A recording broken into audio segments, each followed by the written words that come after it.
so many of the young men that we know in the city been shot, been killed. Gonzaga head coach Steve Turner cares more about victory in the community than he does his personal wins and losses. When you see young men and women being killed at a young age, dying over senseless acts, it affects your community at large.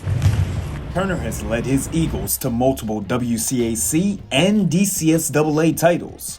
What's equally important to him, though, is helping his young men avoid the traps of the city and become successful in life. We want to be able to keep our kids out of the streets. As acts of violence surged during the pandemic, Turner and his colleagues feared for youth separated from their athletic families. With idle minds and idle time, some bad things can happen. Coming back off of COVID, I think it's just so important for them to not be in surroundings that could potentially get them in trouble or potentially have them in a harm's way. In concert with a coalition of coaches, Turner held weekly Zoom calls in which they all shared best practices of how they could best affect a dire situation. Being able to have those young men and women in activity with us, we know keeps them from situations that they would be put in whether they wanted to or not.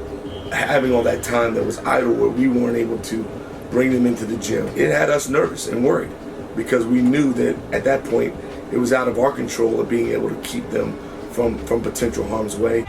Now that high school athletics have returned to the district, Turner is encouraged. He knows, though, that student athletes can't spend 24 hours in the gym.